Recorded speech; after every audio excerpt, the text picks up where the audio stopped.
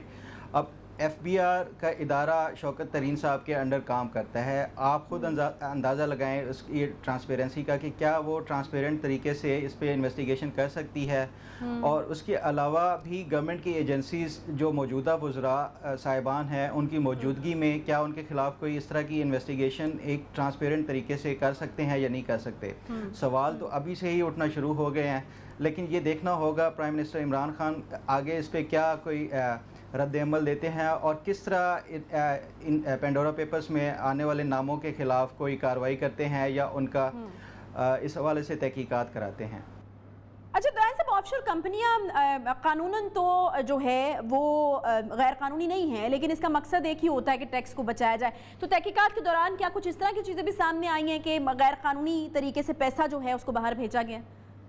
دیکھیں, اس حوالے سے تو فائنل جو ڈٹرمنیشن ہے وہ ٹیکس اتھارٹیز متعلقہ ممالک کی یا پاکستان کی کریں گی یا اس کے دوسرے لا انفورسمنٹ ایجنسیز ہی کریں گی کہ کیا ان آف شور کمپنیز میں کوئی ایلیگل ٹرانزیکشنز یا ایلیگل کوئی ایکٹیویٹیز تو نہیں ہوئی. فائنل تو ہم اس میں نہیں کہہ سکتے, لیکن جو ہمارے پاس ریکارڈ آیا ہے اس میں جو ریزنز بتائی گئی ہیں یہ بھی اب اس میں کلیئر نہیں ہے, کیونکہ سورس آف فنڈنگ کا آف شور کمپنی میں سورس آف فنڈنگ ہو یا ٹیکس اوائڈنگ ہو, اس کے حوالے سے اس کے اوپر دنیا بھر میں کافی سوالات اٹھائے جاتے ہیں آف شور کمپنیز کی. تو اب یہ بھی اتھارٹیز ہی ڈٹرمن کریں گی کہ کیا کوئی اس میں ایلیگل ٹرانزیکشنز یا اس طرح کی ہیں. پھر بھی اندازاً دوران صاحب یہ بتایا جا سکتا ہے کہ لگ بھگ کتنی رقم ہوگی جو پاکستان سے باہر گئی, یا پھر اس سارے چکر میں جو ہے ان کمپنیز کے بینر کے تحت پیسہ ادھر سے ادھر ہوا ہے؟ اس حوالے سے میں آج ہی اپنی ایک رپورٹ کر رہا ہوں کہ آف شور کمپنیز کے حوالے سے پاکستانیوں نے کتنی ہولڈنگز ہیں جو ان آف شور کمپنیز کے انڈر رکھی ہوئی ہیں.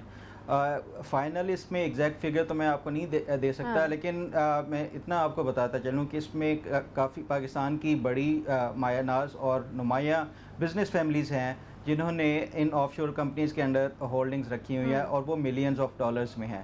فائنل جو فگر ہے وہ ہوپ فلی میں اس پہ جیسے ہی یہ سٹوری کروں گا تو جو خاص طور پہ جو بڑی بزنس فیملیز ہیں ان کے حوالے سے. اچھا، پاکستان کے لگ بھگ 700 سے زائد افراد کی آف شور کمپنیز جو ہیں وہ ICIJ کی جو تحقیقات ان کے نتیجے میں سامنے، مگر ان کمپنیز کی کل تعداد کتنی ہے جن کا تعلق پاکستان کے شہریوں سے؟ ہی میں بتا رہا ہوں آپ کو، پاکستان کمپنیز ہیں یا اس میں اس طرح ہوتا ہے کہ کمپنیز میں ایک کمپنی کے ایک پوری فیملی بھی بعض اوقات ڈائریکٹر یا شیئر ہولڈرز ہو سکتے ہیں یا بینیفیشل اونرز ہو سکتے ہیں. تو 700 اگر پاکستانی ہیں تو اس سے تعداد شاید کمپنیوں کی کچھ کم ہے. صحیح. اچھا، ایک اور چیز ہے درانی صاحب کہ یہ وزیر خزانہ شوکت ترین صاحب جو ہیں ان کی طرف سے ایک سٹیٹمنٹ سامنے آیا اور انہوں نے کہا ہے کہ آف شور کمپنیز جو ہیں یہ تب کھلی جب فواد ملک UAE کی طارق بن لادن کمپنی کے لیے کام کیا کرتے تھے اور انہوں نے سلک بینک میں سرمایہ کاری کے لیے باقاعدہ جو ہے وہ اجازت لی تھی. شوکت ترین کا یہ بھی کہنا ہے جی کہ کمپنی سے کوئی بینک اکاؤنٹ نہیں کھلا اور نہ ہی کوئی ٹرانزیکشن ہوئی. بعد میں جب خیال بدل گیا تو پھر کمپنیز 2014 اور 2015 کے درمیان بند ہو گئی تھیں. آپ کی معلومات کے مطابق کیا یہ بند ہو گئی تھیں اور کوئی ٹرانزیکشن نہیں ہوئی تھی یا محض صرف آپ نے کمپنیز کا ریکارڈ جو ہے وہ سامنے لے کر آئے ہیں؟ دیکھیں، اگر آپ یہ ICIJ کی جو انویسٹیگیشن ہے اس کا میکنزم میں بتا سکوں آپ کو، تو اس میں یہ جو ڈیٹا لیک ہوا ہے تو یہ چند سالوں پہ محیط ہے. جو جتنی بھی اس دوران کوئی کمیونیکیشن ہوئی جو آف شور کمپنیز بنانے والے جتنی بھی سروس پرووائڈرز ہیں ان کے درمیان اور آف شور کمپنی بنانے والے جو اپلیکنٹ ہیں ان کے درمیان، تو جو ہمارے پاس ریکارڈ آیا اس میں ان کی انکارپوریشن کے حوالے سے ہے اور اس میں جو ان کی کورسپونڈنس ہے اس حوالے سے ہے، اور اس میں اب یہ کہیں پہ بھی ریفلیکٹ نہیں ہو رہا کہ آیا یہ کمپنیز ابھی اسٹرک آف ہو گئی ہیں رجسٹر سے یا ابھی ایکٹیو ہیں. ٹھیک ہے. اچھا، مجھے یہ بتائیے گا کہ معلومات حاصل کرنے کا کیا سورس تھا درانی صاحب؟ کیا جب یہ نام سامنے آئے تو ڈائریکٹلی ان سے رابطہ کیا گیا یا پھر حکومتی اداروں سے بھی ان افراد کے خلاف کے بارے میں جو ہے وہ معلومات اکٹھی کی گئیں؟ ہمارا جو ICIJ کا اگر بنیادی اس میں جو رول ہے یا پاکستان سے جو ہم ان کے ساتھ کولیبریٹ کر رہے تھے، ہمارا ایک تو جو ہمیں اویلیبل ڈیٹا تھا اس میں سے ریکارڈ دیکھنا کہ کون کون ہے. اس کے بعد جو متعلقہ لوگ ہیں ہم نے ان کو کویسچنیئر بھیجا، لیکن اس کے بعد جو پروسیس ہے اس کو تحقیقات کرنے کا وہ گورنمنٹ کی اتھارٹیز کے اوپر ہے. ہاں، ہم نے پرائم منسٹر عمران خان صاحب کو ایک کویسچنیئر بھجوایا تھا ان کے وزراء کے حوالے سے اور جتنے بھی پولیٹیکل ایکسپوز پرسن ہیں جو ان کے ساتھ ایسوسیٹڈ ہیں ان کے حوالے سے، جس کا شہباز گل کے تھرو ہمیں. صحیح، بہت شکریہ جی. فخر درانی صاحب انویسٹیگیٹو جرنلسٹ ہمارے ساتھ موجود تھے، اور فخر درانی صاحب جنہوں نے ICIJ میں یہ تحقیقات جو ہوئیں اس کا وہ حصہ بھی رہے. ان کے پاس یقین جو معلومات تھیں اور انہوں نے بتایا کہ کس طریقے سے یہ سارا پروسیس جو ہے وہ عمل میں آیا ہے. ایک چھوٹا سا کوئکلی بریک لیں گے، بریک کے بعد واپس آتے ہیں، ساتھ رہیے.